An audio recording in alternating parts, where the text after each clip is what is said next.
EDSA barrier, a stupid idea, or kabobohan nga ba? Marami sa ating mga motorista ang nagsasabing it's a stupid idea or kabobohan. Yan ang tatalakayin natin ngayon sa Dad ng Bayan. Ako nga pala si Michael Sai, ang inyong Dad ng Bayan.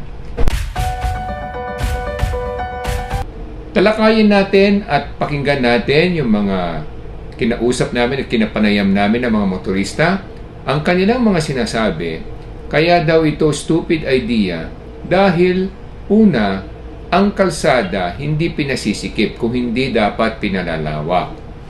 Pangalawa, sa kanilang punto, ang sinasabi nila, dahil sa nilagay mo yung concrete barrier, kahit na sabihin mong ilang pulgada lamang o ilang inches lamang yung concrete barrier, pero yung kaliwat kanan na gap o yung tinatawag nating distansya na dapat mong ibigay kung ikaw ay nagmamaneho, kumakain din ng malaking espasyo sa bawat kaliwat kanan na distansya. So, nababawasan ng kahit na papano kalahati yung isang buong kalsada, yung isang lane. Kaya nga kung titingnan mo daw kahit na lalim ang pababa ng underpass, instead na 2 lane minsan, nagiging single lane na lang, lalo na kung medyo malaki yung mga sasakyan. Pangatlo, takaw daw ito sa disgrasya.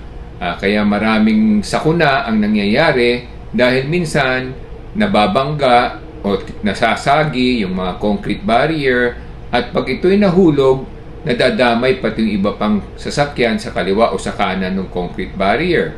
Kaya takaw sa disgrasya at sa sakuna. Pang-apat, ang sinasabi din nila, ang punto nila, dahil nga pag doon sa nilatag mo o hiniwalay mong area na daanan ng bus lane, pag may nasira doon, buong hilera noon, traffic na kasi single lane lang yon at hindi ka makalabas dahil nga may concrete barrier na nakaharang. Panglima, ang sinasabi pa rin ng mga ibang motorista, hindi lamang ito sa gabal sa ibang area, ibang lugar ng kalsada dahil nga nalalagyan din ng mga bike lane pa. So lalo pang sumikip yung kalsada, meron ng bus lane, meron pang tinatawag na bike lane. So kaya lalong napeperwisyo yung traffic.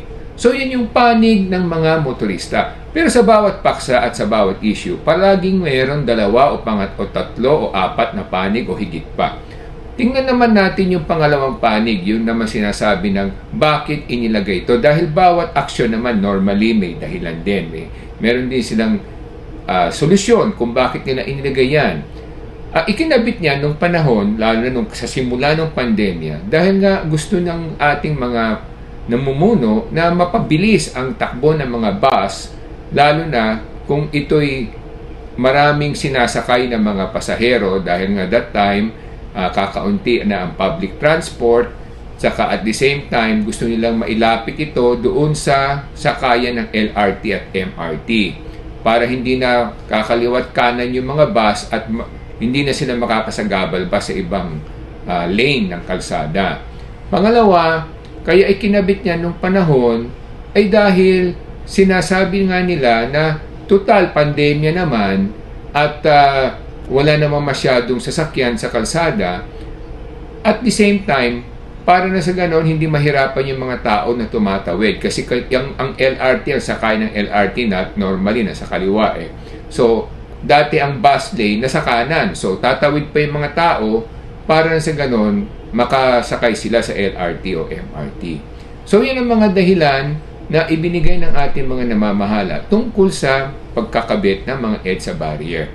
Ngayon, kung kami naman ang tatanungin nyo, ang sa amin, merong pangatlong alternatibo, tinatawag natin pangatlong panig. Kasi kaya nilagay yan, ang solusyon dyan is para na sa ganon, maibsan o mabawasan yung traffic at the same time, yung problema ng mga mamamayan natin na mas marami sa kanila ang sumasakay lamang ng bus. Kaya ang short-term solution dyan, dapat tanggalin na natin yung EDSA barriers kasi nga tapos na yung pandemya at hindi na kinakailangan pang maging pasikip ito sa kalsada. Ngunit dapat din para hindi mahirapan yung mga kababayan natin na sumasakay ng mga bus dapat ilimita natin yung number of buses. Kasi ngayon kung titingnan mo, kaya napakaraming bus sa kalsada dahil lahat yan mga private franchisees or concessionaires. At sa dami ng bus, kaya minsan maraming empty, minsan naman puno-puno yung iba. So dapat yan, integrate na yan ng gobyerno, ng pamahalaan. Para na sa ganun, nakaschedule lahat ng biyahe at hindi yung kung napakaraming tumatakbo na yung iba may saka yung iba wala. So dapat yan integrated na yung system ng mga bus para sa ganun hindi sobrang daming bus. Pangatlo, pwede rin tayo mag-implement ng tinatawag nating ERP, yung electronic rate pricing sa EDSA, lalo na kung during peak hours. Para sa ganun, yung mga private motorists, kung gusto nilang dumaan sa EDSA during peak hours, magbabayad sila. Para nang sa ganun, hindi rin magkabuhol-buhol yung traffic sa EDSA.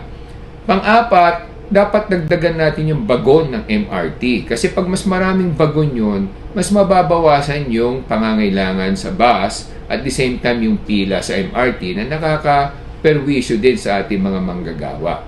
Kaya sa amin, mga kababayan, meron tinatawag nating hindi pabor, meron tinatawag nating pabor.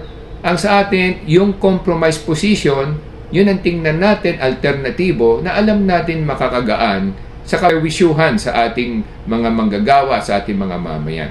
Maraming salamat po.